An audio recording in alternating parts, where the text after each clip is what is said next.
Exactly 1 month ago today, I stood on the Senate floor and spoke about the impact of the government shutdown was having on an already troubled aviation system, and that the traveling public was facing tremendous challenges with that shutdown, and I cautioned against prolonging it. Now, 30 days later, we're still here. I was concerned that if the shutdown continued, it can force the closure of parts of the airspace and lead to further reductions in the air traffic controller workforce. Unfortunately, both these concerns have materialized in what has become the longest government shutdown in our nation's history. With 2,300 cancellations and counting today, Sunday, we will go down as one of the worst days in air travel. I've never seen anything good come from a government shutdown. Lapses in federal funding have made it harder for families to access SNAP benefits. Head Start programs have been put on pause, and thousands of federal employees are unable to receive a paycheck. This dysfunction is damaging enough to our constituents and economy here at home, but it also sends a dangerous message to the watching world. It demonstrates to our allies that we are an unreliable partner, and it signals to our adversaries that we can't work together to meet even the most fundamental responsibilities of Congress. As this shutdown continues, I want to particularly focus on the impact of this lapse funding is having on the aviation industry.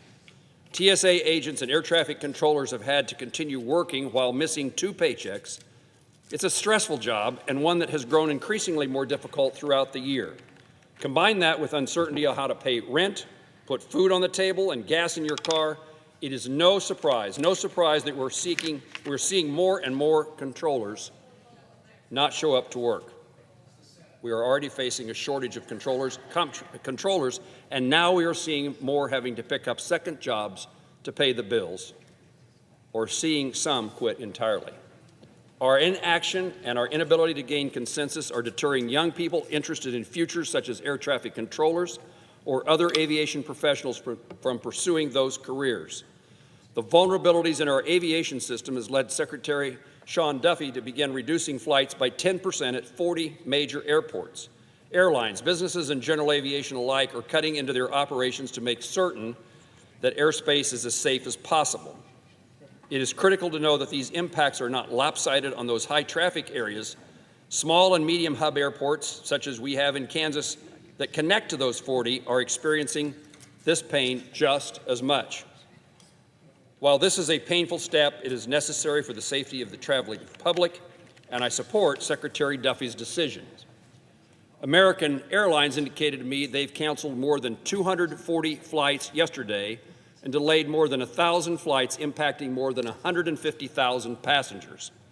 Airlines for America said that staffing shortages disrupted the flights of more than 4 million passengers from October 1 to November the 7th on their partner airlines.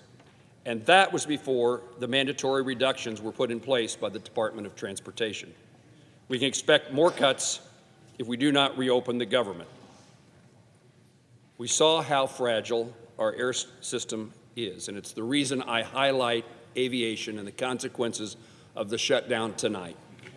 We saw how fragile our air system is earlier this year when a series of failures led to a mid-air collision on January the 29th, which claimed the lives of 67, including those of Kansas. That accident forced Congress and our nation to reckon with an issue that has plagued us for decades. Why have we not effectively modernized our airspace system? Since that crash, steps have been taken to train more controllers and improve the aviation system, including a $12.5 billion investment in modernizing our airspace. But those efforts are becoming much more difficult to accomplish during a shutdown. Unfortunately, the position of the aviation industry it finds itself in today cannot be easily solved, but we cannot even begin to solve it unless we reopen the government. Every day we remain shut down, the fragility of this system intensifies. Thanksgiving is only 18 days away.